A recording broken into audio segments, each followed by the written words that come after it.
Amazing. So that's the thing. We're programmed to think you have to list and sell a house or you have to rent a house. Mm. And that benefits the banks because the banks are running the country and they need us to go borrow money and get a mortgage and keep that cycle going to keep them afloat. If more people did what I did, the banks would suffer and die, and they can't let that happen. So Wow. they embed it in your brain forever and ever, amen, that the only way to buy a house is to get a mortgage and put more than what you currently have into it, which is ridiculous. Wow. And mortgages are only like 70 years old.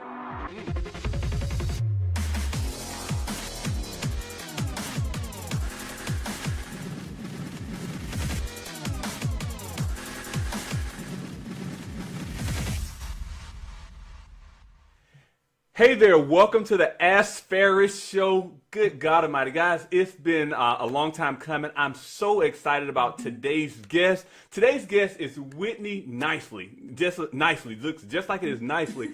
She is a entrepreneur, but specifically, she focuses on real estate. She's been coined as the Queen of the South, the real estate Queen of the South for East Tennessee. But I'm gonna call her the Queen of the South for real estate because she's doing some phenomenal things in the real estate industry. And I just want you to go through and hear her heart, hear her story, and just hear her journey in this real estate business. So with that being said, Whitney, welcome to the Ask Faris show. Take a few moments to go through and introduce yourself. Tell a little bit about yourself, some hobbies, a little bit of background, and we're gonna start our dialogue. All right, hey, my name is Whitney Nicely. I want to let everybody know that I am a broker for Whitney Buys Houses, but I don't list houses. I don't do open houses on Sundays. I don't do the regular real estate rat race. I buy houses. I do lease options, owner financing, subject to. Sometimes I pay cash and then I sell it on a lease option. So I do the weird stuff in real estate. Nice. But I am licensed. Fair warning, I am licensed. Licensed. She's a real estate agent. But one thing the one thing that really attracted me to you, because even though you're a real estate agent, you're like again, you don't really do that type of thing, but you've really disrupted this industry, and I love that. I love when entrepreneurs actually take a moment to disrupt industries, because we've seen the communication industry disrupted. We've seen the transportation. Look at Uber; they disrupt the industry. But you actually, East Tennessee, little like what part of Tennessee? I know you said East Tennessee, but where are you originally from? I'm from Powell, Tennessee. Okay. Which is pronounced P-A-L. Okay. I'm going to ask you a question. How did you get, like, why real estate? How did you get started? Were you born into the family of realtors? Like, how did you get started in this industry? I'm from the family of anti-realtors. Wow. And then I got a real estate license. Like, my family has been real estate investors since like the 40s, Oh, wow. 50s, 60s. We've been buying property on the wrong side of Knoxville Okay. for 50, 60, 70 years. And my mom has always been a real estate investor. I remember when I was a kid going to Saturday auctions Wow. and buying property. Wow. I remember walking through studded houses when I was little bitty. Wow. And mom saying, this is the water line, this is where the power's going, this is where the washer's going to go. What do you think this room is? Like, my mom taught me when I was a kid what most of my friends and my students want to teach their kids. Like, they realize that their mama didn't teach them that, like my mama did. So they want to learn from me how to teach their kids so that their kids will be better real estate investors. Wow. So I am from a real estate investor family, not a realtor family. We don't like paying realtors. Wow. I like that, and we're gonna go back to this, because I like how it was pretty much instilled into you as a younger child, and you were able to go through and learn a lot of things, because as children we soak up everything, and I know you can recollect a lot of memories and a lot of stories along the way that you're actually utilizing today as well. But before we go there, I want to go through, because as a real estate investor, like everyone knows, like everyone sees like the I buy homes and all these different signs as well. So specifically, what do you do as a real estate investor? So a lot of times when I do my lease options, I work with sellers who thought they wanted to be a landlord, they got tired of being a landlord, or they accidentally became a landlord. Wow. And they're just not cut out for it. And for whatever reason, like I call them bridge landlords. So like, when you graduated college or your friends graduated college, They got a little 2-bedroom, 1-bath. Then they got married, and then they had a kid, and the house wasn't big enough. So that they didn't sell the first one; they just bought the second one. And it was a 3-bedroom, 2-bath, and it was okay. Correct. And then Yes. 3 or 4 years later, they had another kid and 2 more dogs, and they needed another 4-bedroom, 3-bath house. Yes. Right? But they've got these 2 in the back, and so they've just bridged their life from house to house. But they got these 2 in the back, and they thought, "Oh, it's okay, honey. We'll just rent those out." Wow. Well, at some point, mom and dad got sick, the kids were in ball, and there's just not enough time to work and keep the whole family together and tend to these houses. And these tenants have problems, and they want to do this, and then the house goes empty, and then it sits empty for a couple months because we're just too busy to deal with it. Yes. Like, those landlords call me. Wow. They're not behind on their payments. I hate the F word, foreclosure. Oh. I don't deal with the F word. Exactly. And they just are tired of dealing with these properties. Like, they thought it was going to be a good idea, and then life happened, and it's just not fun anymore. And instead of listing it and selling it and just being done with it, they need something more immediate, because we're in a hot market right now, but that's not always the case. And some of these houses need a little bit of tending to. Yes. And they don't want to tend to them. So I do that. Wow. And I take over the payments. Usually it's 3 months before I make the first payment, because Exactly. I have to tend to these properties. I have to put somebody in these properties, and I have to make some money. So it's 3 months, but they've usually had the house empty for 3, 6, a year. Wow. Wow. So 3 more months doesn't matter. And most agents, if you were going to list the house, even in a hot market, an agent is not going to tell you they're going to start making the payments in 3 months. And I'm going to stop right there, because I think so many people, they look at real estate as in one lens. Oh, the only thing I can do is actually list my house and sell it through the MLS or through a realtor, but they really don't realize they have options. And sometimes this may be a better option than to go through, because some houses sit on the market for years. I know you've probably been in the industry for a long time. You've probably seen a house on the market for a long time, but having someone come in that knows this industry well, and I think that's where your expertise lies as well, is you're not just kind of saying, you know what, I want to try this. You've really invested in that, and you really know your market. And I think this may be a viable option as well for many people as well. This is really good for people who owe as much as it's worth. If you owe what your house is worth, or you owe close, you have basically no equity in it, you're going to have to pay your agent. Yes. Who wants to do that? Who has money to bring to the table to pay an agent to put it on the MLS and then sit back and drink their coffee? Wow. These are nuggets that are being dropped. Whitney, you know what? Like, cause I have a background. We've talked. I invest in residential real estate, commercial, and everything. But you have really invested the time to really know this industry. And so many times people, I will raise my hand. I jumped into it. I didn't know anything about this. I didn't understand it. And I think that's where your expertise lies, is actually understanding the ins and out. And I've looked at your products, and I looked at your trainings and your courses. They're very detailed, and I think that's what a lot of people, especially those who are serious about this industry, they have to go through and get some insight on that. But we're gonna get to there. I'm just really loving the direction that our conversation is going, because it's so important for individuals to realize that, hey, real estate is definitely viable, but it's viable for those that have a knowledge in it, and those that know how to strategically work it as well.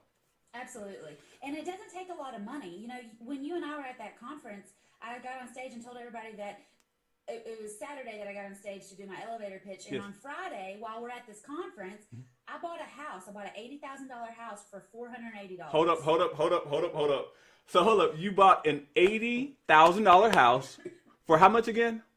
$480. $480. And that's one thing I want my listeners, because so many times people are looking to either first-time homeowners or investors, and they think, oh my Lord, there's only one way. I have to play the credit game for 3 or 4 years. I have to save 3%, whatever it is. I have to go through and do this. In which those are good things, but it's not the only option. Kind of give us an overview of that particular investment property or property that you purchased. Kind of give us a broad overview of that. So what I didn't say on stage is that I've already bought this house once. Wow. Like, this is the second time I've gotten this house. Wow. So what the deal is, these people are living in this house, and their mama or daddy or somebody gave them some land, and they watched a YouTube video on how you can build a house out of sandbags for like no money, like $6,000 or something, whole house. Okay. So they decided that they want their life dream, their goal in life is to move to daddy's farm and build this sandbag house and live there forever and ever, amen. But they've got this other house, so I don't want to deal with it. And so in the beginning, the first time I bought it, it was in February, and I got the contract to buy it on Friday morning. I started advertising it Friday at lunch. Friday afternoon, I had somebody go look at it and send in an application. Wow. My guys that do my applications don't work on Saturday or Sunday, but they brought me money on Monday morning and said, we're going to get this. We're going to make the application work no matter what's wrong with it. We're going to get this done. They brought me $5,000 on Monday morning. Monday afternoon, I had their application back, and they had bad credit, but lots of people do. Like exactly. That's a side note. Let's go back to that in a second. Yeah, okay. So they brought me $5,000 on Monday afternoon, and on Tuesday, my attorney had the paperwork back, and we signed. I gave them the keys. They moved in. From Friday to Tuesday, I made $5,000 on a house that I had no money in. Wow. So what I did was I got the $5,000, and I told my sellers that it was going to be 3 months before I could make the payment. But because it went so fast, I said, listen, I'm just going to take this $5,000 and I'm going to step back out of the deal. They're going to start making the payments now. Wow. So you get money now. Wow. Instead of in 3 months. Wow. But like I said, these sellers weren't equipped to be landlords. Wow. And that's one thing that, like, when you're talking, I'm hearing so many years, and I know you have many different stories, and I know as far as so many stories of actually how things were happening, how you invested in property, some things that went wrong, some things that went great as well. But one thing I want my listeners to get from this is that investing in real estate is definitely viable, but you must have someone to guide you along the way. Whitney, one philosophy I subscribe to is either you're going to learn in 3 different ways. You're going to learn through mentorship, modeling, or mistakes. Oh yeah. Mentorship. And I prefer to have a combination of mentorship and modeling, and because instead of just going out and trying, because mistakes can be very costly. So what I'm going to do, we're going to take a break, and we're going to come right back to this right here, because I want you to go through and talk to our audience on the importance of having proper mentorship and modeling different systems so they can avoid a lot of costly mistakes. So we're going to take a few minutes to thank our sponsors, and then we're going to come back, and the next voice we're going to hear is Whitney. The moon is up, sitting alone. All right, again, welcome back. Again, before we left, we stopped on mentorship, modeling, and mistakes. And that's one thing I really wanted Whitney to go through and actually talk about. The importance of a lot of entrepreneurs, especially young entrepreneurs or new entrepreneurs or people that are on this journey, they choose the road traveled by many, which is mistakes, instead of the road traveled by less, which is finding a proper mentor and modeling that mentor. So Whitney, go through and talk about, like, maybe kind of walk us through the path on your process, because like both of us, we've invested in mentors and process, etc. But kind of walk us on that path, and then kind of walk us on the path of why it's so important to have a mentor and to model that mentor. So this goes to the first time people thought I was really crazy and like needed to go to the loony bin, because my mom had always been a real estate investor. So naturally people thought, well, you'll just use your mom. She'll teach you everything she knows and you'll be a real estate investor. But my mom does things the old and slow way, where she saves up a bunch of money, buys whatever she can, saves up a bunch of money, buys whatever she can, and then she gets mailbox money. And she has no formula. She's got no strategy. She's just throwing spaghetti on the wall. And once I realized that she was just like winging it, I was like, oh no, I need something. I need somebody. And I want to do lease options. And my mom didn't know what lease options were. She couldn't teach me about lease options. And it's funny now, I've done like 54 of them. And she's like, hey, can you work out one of those things? What is that thing that you do that the people call you about? Wow. That's amazing. So now, you know, it's really cool. My mom has been investing for like 40 years. I'm not going to tell you how old she is, but like longer than I've been alive. She's 41. And, yeah. And I have more houses than she does. Wow. I have some apartments, but my mom has a landfill, so she's got me beat on that one. Exactly. It brings her 10 grand a month. So until I get something that brings 12 grand a month free and clear, she's one up you. She's winning. Exactly. And so with that, my thing is, what do you see? I know you have a program where you're mentoring individuals that are looking to become real estate investors, what are some things that you see that's so important? What are some barriers that you see that a lot of people they have, or perceived barriers that they may have on the reason why they won't invest in themselves? And just like many people, and I would say this, many people, they will go through and choose to spend $40,000, $50,000, $100,000 in a college education and let that be the last time they invest in themselves for their lifetime, but they have a barrier of actually going through and investing in themselves, trying to find a mentor, or finding a program that they can go through and invest in to go through and give way more returns than a college education. So what are some things that you would go through and say to individuals that are looking to find a mentor or modeling program? So my first mentor, I paid $30,000 after I graduated college. Wow. And I put $15,000 down on just a mentor, and I paid for boot camps, I paid for programs, I traveled all over the country to learn how to do this stuff, right? And that's when they were like, "You are crazy, that's a waste of money." My husband told me when he was my boyfriend that I had church camp mentality and I was just going to learn all this stuff at this boot camp and then it was never going to work. So I give him a little bit of that for breakfast every morning. Of course, you have to. So I serve it up. And it was really, I was on my 6th deal before he was like, "I think you're on to something." Wow. Like 6 deals in. Not Wow. the first deal. He thought it was a fluke. Not the second one. The 6th deal. And he was like, "I think this is going to work. I think Wow. you've got something going on." So the problem is you do pay for college. And then you got to pay back college, or you feel grateful that you don't have any college debt. But somewhere in high school and college, we really develop our pride, and we've been told our whole life that we need to go to college, get an education, get a job, get a 401k, white picket fence, and done. And done. That's not how it works anymore. And you have to keep going. I mean, college is like regular. Everybody, these days has a college degree. You have to do something else to set yourself apart. Correct. So I tell people that it's mostly pride that gets in their way. And they're really curious. They really want to know what's going on. They really want to get into what I'm doing, but they let their pride get in the way because as adults, we like to know what's going on. We like to be in charge. We're parents. We're supervisors, we've got these things going on, and it's really hard to step back into a kindergartner's shoes and say, "You know what? I don't know. Wow. I Pause right there. What was it difficult? Because I know you said you found a mentor and you invested in yourself for a mentor. Was it difficult for you to submit to the process? Did you go in with a preconceived notion where, you know what, I have a background in real estate. Hey, I just need to get just what I need out and I have the rest. Or did you come in and submit and say, you know what, hey, I'm going all in? I had a real estate license, and I went to an owner financing boot camp, and I thought if you had a real estate license, you knew everything about real estate. I had never heard of these words, these terms. All these people are talking about these 6-figure deals that they've done, and they do 1 or 2 of these a month. Oh, wow.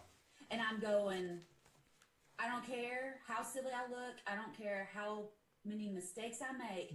I'm going to figure this out. I'm going to be one of those people making 6 figures a month. Wow. And so I guess I am kind of childlike, and I don't care to check it and be like, "No, I have no idea what you're saying. Can you dumb that down for me?" I love it. And I'll be the first to tell you, like, this whole technology thing, like, I'm a millennial. I should have technology, like, everywhere. And I just don't. I don't like it. I don't want to figure it out. I want to hire somebody to do it. Exactly. And I want to go do real estate because the technology, I mean, I love Facebook. Exactly. I love my email. I love all this stuff. But actually, we don't need it. Wow. We need a house. We need to be warm, and we need food. Wow. And all this other stuff is distractions, and it's fun. And I make money off Facebook. I buy houses off Facebook. Exactly. Like, I need it to make money, but we don't actually need it like we need real estate. Real estate isn't a fad. Real estate isn't something that's going to go away. And if you can figure out how to buy houses without getting a mortgage, without somebody running your credit, and without having a whole lot of money involved, I mean, I tell people, if it takes $100 to buy a house, how many can you buy this week? Wow. That's amazing. And Whitney, that's amazing because You have been, and like you're like we're both millennials. I probably look not like a millennial with all this gray hair, but I'm a millennial. So with that being said, and I know we're tech savvy, or we try to incorporate technology, etc. But just like you said, it doesn't take all the technologies to go through. It just have to take it takes the know-how, it takes the discipline, it takes those things that are intangible to go through and actually invest in real estate. And that's one thing I really want our audience to go through and understand, that you don't have to know everything. You don't have to know how to program this and build this website and do this widget and do the marketing and all. You just have to be passionate about what you're passionate about. And I know you guys are seeing Whitney's passion as well, as far as when it comes to real estate. Whitney invests, and I know she utilized different mediums to go through and get a message out. But you didn't hear about those mediums. You heard about her passion. And that's one thing that I think that entrepreneurs have to realize. You have to fall back in love with your passion, because that's going to go through and make the provision as well. So I'm excited about that. Whitney, but before we end this, because I know so many of our listeners, they're like, yeah, but you have to have credit. You have to have this and this and this. Whitney, come to debunk this myth. Inform us about the whole credit thing, all right? Okay, so when regular agents talk about listing a house and they're representing buyers, the market of Americans that can go to the bank, go to a mortgage broker, have their credit run, put money down, and buy a house, it's like 18% of Americans. Wow. That are pretty enough on paper that they can get it done. So 18 out of 100. 18 out of 100. And sometimes that's because a lot of us are small business owners, and bankers and mortgage brokers don't like that. Correct. They like you to work for a big corporation. They see safety. Exactly. Oh, and I don't see any safety in that. Nobody. And so you need good credit, but I mean, you can go to the hospital and not have enough insurance. You could have, an accident on the job site and they didn't have enough workers' comp insurance and it came back on you. You could have your credit ruined because of you were sick. You could have your credit ruined because people tell me all the time that their ex-husband or their ex-wife was bad with credit and they didn't know the credit card and blah, blah, blah, blah, blah. Exactly. So it could be something that you don't know that ruins your credit. Also, it could be that you were an entrepreneur and say you were a real estate investor during the height of the last recession and you lost your tail. Wow.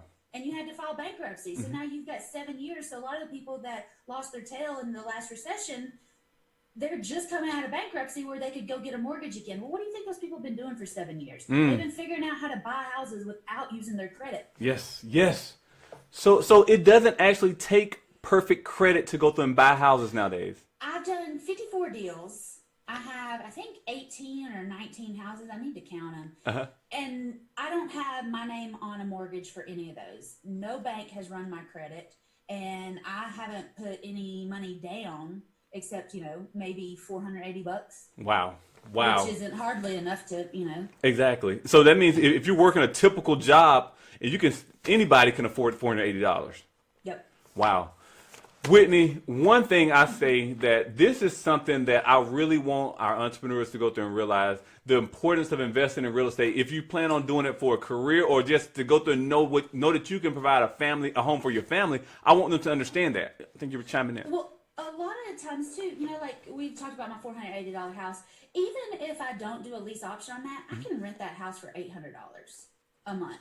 Wow. And every entrepreneur is looking for another way to bring in some money. And if I've got somebody else in this house and they're paying me $800 a month and I owe, let's say, $500 a month, $480, $500, that means I get $300 extra a month. Exactly. But if I could wait and use my real job, my regular one, and I could put that extra $300 towards that principal, I'll pay that house off in 5 years. Wow. And then I'll have a free and clear house bring me $800 a month, and 10 of those is an extra $8,000 a month. And Whitney, and I want people to realize, because so many times people, and I'm going to pause right there. A lot of entrepreneurs, they say, I want to be a millionaire. I want to do this. That's great and dandy, but it doesn't take $1 million to go through and transform a life. $8,000 per month can go through and transform a life. It should be able to give freedom to one, or whatever your level of freedom is and responsibilities. But those are things right there where you can go through and start small and just be steady along the way. And then you can go through and realize some dreams. That's amazing. I want my students to do one house a month. And if they get $200 a month off of that, I teach them how to get $10, $15, $40,000 up front so they get some money in. But I want them to build that residual. So if they get $200 a month, that's fine. But if they do one house a month, and just one house a month is like not even part-time. Oh, wow. It's like, 10 or 20 hours a month, like 5 or 6 hours a week. So if you do $200 a month on the very low end, by the end of the year, you're making an extra $2,400 a month. You do that again the next year, now you're making an extra $5,000 a month. Wow. And you've made big option fees in the meantime. Like, I don't know why you wouldn't put 20 hours a week into Wow. That's the retirement. That's the new retirement. Like, oh my gosh, Whitney, if people are not investing in real estate, I mean, they're missing so much. So many times people try to go through and actually, they look at real estate for someone else, but again, a steady process, a steady flow, that can just go through and build up to something amazing. But before we leave Whitney, I like to go through and actually go through 10 questions that my audience submit. So it's just 10 random questions that individuals, I have them written down as well, that 10 people that actually submit, and just take a few moments to give me some short answers as well. So the first one was, how young were you when you first knew that you were an entrepreneur? I was in the 3rd grade, and I made little keychains. We used to braid little things, or we'd get these plastic things, and you'd make them, and I'd sell them, and then we'd have to go to Walmart, and then had all my girlfriends helping me make them. We had slumber parties. What? that is so, something. It was the 3rd grade, but I was the 4th generation entrepreneur. My great-grandfather started this trucking company in 1939, Wow. and I worked for the trucking company for 7 years before I started doing real estate full-time. Wow. And I'm going to go off script. How important is it for children? How important is it for parents to go through and emulate what they want their children to duplicate? So how important is it for parents to go through and be the example for their children? Because so many times people are, I want my daughter's son to be a doctor, but what are you doing? Or I want go ahead. So my mom, like if I wanted to sell coupon books or I wanted to sell Girl Scout cookies, my mom would give me a pad of paper and a pen, and I would go to the neighbor's house. Wow. My mama didn't call everybody. I would get the phone book, the family phone book, and I would call everybody in there, and I would sell my Girl Scout cookies. I would sell my coupon books. Wow. And then when they came in, my mom would drive me around, but I'd have to walk up to the door. And I see so many moms and dads now, like my stepsons sell sodas for their baseball team, and my husband goes to work and sells all the sodas, and I'm like, well, what did they do? And he's like, wow. I mean, they play baseball. I'm like, you're missing the lesson. Exactly. oh my gosh, like I can't stand it. I won't buy sodas unless they ask me. Wow, that's so amazing. It's so important for parents to go through and be that example, because that's where a child's going to go through and really learn these skills, learn how to go through and accept a no, how to deal with rejection, how to go through and sell, how to be resilient. That's so important. I love it. Tell me, what's your favorite quote or what's your favorite saying? I love Proverbs 31:16, and in East Tennessee, in the Southeast, I want to be a Proverbs 31 woman. Like most of my friends, we want to be a Proverbs 31 Yes. woman. She's a virtuous woman. Her husband is honored. She's respected by her children. But Proverbs 31:16 says she goes to inspect a field and she buys it. Whoa, hold up. Say that again. I like that. It gets skipped over. I've got stacks of Bible studies, and there's, paragraphs and pages and all through Proverbs 31. But Proverbs 31:16, there's usually a page, and it says, go buy real estate. Wow. And then 17, but Proverbs 31:16 says she goes to inspect a field and she buys it. With her earnings, she plants a vineyard. Oh my goodness, that's enough right there. That is enough. So, and it doesn't say she goes to ask her husband. There's not an asterisk that says that she asks her dad if it's a good deal or borrows money. She knows what she's doing, and she goes to buy real estate. And with her earnings, she creates generational wealth for her kids and her kids and her kids. Whitney, I'm about to end this. Girl, I mean, like, that is real. Because I'm going to have to go back and read this as well, because that is the plan right there. We're going to have another sidebar conversation on this. I think our listeners have to realize that, and this is something that I have a young daughter, I have a 1-year-old, and one thing I believe in female entrepreneurship. Like I'm a guy, of course, but my thing is, I believe that females are coming in like never before. These women are coming in with a vengeance and saying, you know what? This is the vineyard that we're going to go through and create. We're going to create generational wealth. And I believe that if guys don't go through and wake up, you're going to go through and see. I mean, and I'm proud of that. And I promote that and I support that. And I'm going to have to go back and read this verse because this is amazing. This is amazing. I use the New Living Translation, and that's what it says. She goes to inspect a field and she buys it. Wow. Ladies, go out there and buy it. Don't wait around. Don't wait around. Oh my gosh. That's the independent woman right there. I love it. I love it. I love it. I love it. So my another question is, do you have a daily routine? Like I know, like as an entrepreneur, like I have a prepositioned daily routine, but I know sometimes here, there, and everything. But do you have a daily routine that you follow? I really get my panties in a wad if I can't go to the gym and have like an hour to myself to process, to flow, and like I try to get up early and go and do it. And sometimes I get lazy, and sometimes I have an extra glass of wine. Yes, It doesn't happen, of course. But, I love that time, and just like I hate getting up and going, but once I'm there and I do 30 minutes or whatever, but I feel so much better and I'm so much energized, and it really makes a difference in my work and my attitude and everything for the rest of the day if I don't go to the gym. So that's the one thing that I would say that I really strive to do. And everything else falls apart. Wow. So what do you do? Like what besides as entrepreneurs, we like to wear so many hats and we're driven. We can work 24, 80 hours a day. What do you do for Whitney? What's your hobby? Like how do you stress relief? Like what do you enjoy? My husband and I do Netflix marathons. Nice. Oh yes. And so I usually double task and try to find somebody who's ranting and raving on Facebook so that I can write a blog or something while we're watching Mad Men right now. Exactly. So I do that. I love auctions, even if I'm not buying anything. Exactly. I just like to go and be around people. Yes.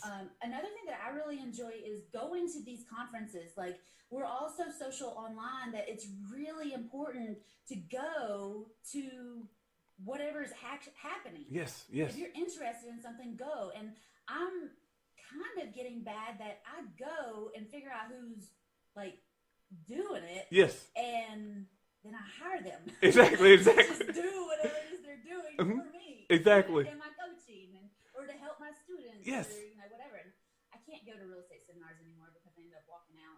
Look, you can't take it anymore. That You're is fine on stage. exactly. Get out of here. Get out of here. But you know what? That is so funny.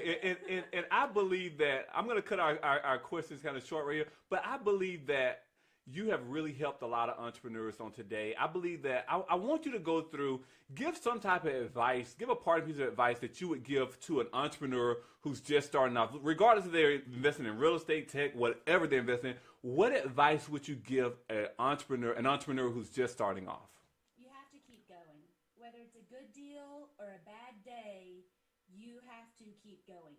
Something is going to change. And a lot of times, especially in real estate, letting it rest is very important. When you cook, if you cook a steak, there's a rest time. Wow. You don't have to cook it until you put it on the plate and eat it. You cook it, you let it rest, and then you eat it. And a lot of times that's how real estate is too. When everybody gets their feathers ruffled up, sometimes if you can just step away, which is so hard. Exactly, yes. As entrepreneurs, we're control freaks and we want to fix it right now.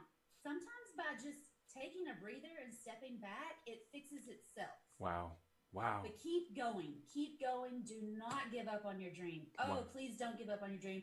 Don't go back to that 9 to 5. If it gets bad and you have to go get a 9 to 5, you have to go work at Target for a couple of weeks just to rebound and pay rent, do it. But don't give up your night hustle too. Wow. There you have it, guys. It's been, Whitney Nicely has been really dropping a lot of nuggets. And I know that our listeners are taking a lot of information. I know they've been taking notes, and that's one thing I really want them to do. But Whitney, how could they go through and reach out to you? Because I think you bring so much value to the industry. I think you bring so much value to individuals that are investors as well. So how can they reach out? How can they follow you? How can they reach out? What are some things that they can do to kind of take action? Because that's what I want them to do, to take action today. So how can they reach out to you and actually follow you?